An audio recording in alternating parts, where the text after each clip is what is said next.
By 1952, Kelly had had 2 consecutive years of triumph at MGM, but the political and entertainment worlds were on a collision course. The Hollywood blacklist was reaching its peak, and the Kelly household was not immune. The president of the company, Louis B. Mayer, at least when I was there, I guess he was a great man when he started this thing, but he never seemed to be around. He had a string of racehorses, and he was more interested in the horses than the actors, you see. Unless he thought you were a communist, then you were in trouble. Yes, then you were in trouble. Right, then you didn't work. Not if you made money, you could be anything. Louis B. Mayer accepted the fact that Gene was not a communist. Although he had gone to Washington with a group of people initially to protest against what was happening, it did not affect his career. He was against the blacklist completely and against the Hollywood Un-American Activities Committee. He was active in the Screen Actors Guild. He was active in whenever there was a strike in Hollywood. He was a good left-wing Democrat all his life. In fact, Kelly was so politically active that the FBI maintained a file on him. But it was Betsy who was far more radical and eventually blacklisted. Whatever it was, if it was on the left, I was signing it. He wasn't like that. He would read it, he would understand it, he would decide what he believed was the right thing to do and then support that. And he was wiser than I was. What can I say?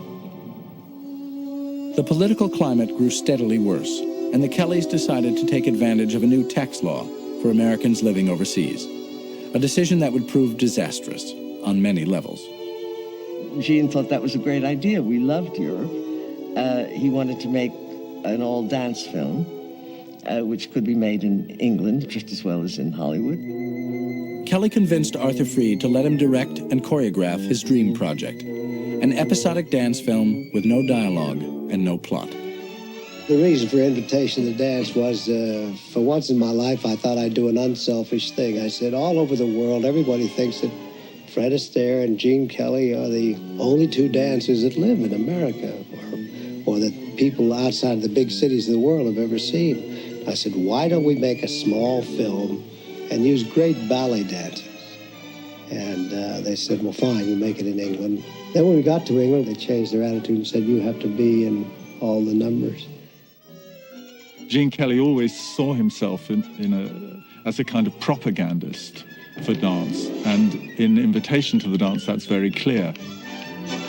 Every kind of dance was of interest to Kelly, and in Invitation to the Dance, you get the whole spectrum from tap through ballet, and prominent practitioners of each appearing together in one project.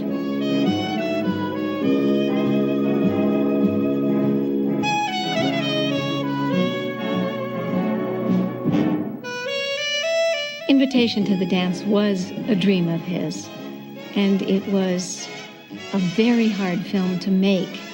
I can remember the travails during it, but it was also exciting and joyful for him to make. Of course, he probably had misgivings that it was too ambitious, but his ambition was always furthering his hopes for the dance in the cinema.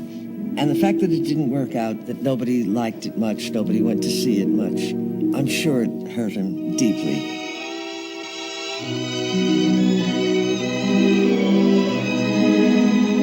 The studio shelved Invitation to the Dance for 4 years.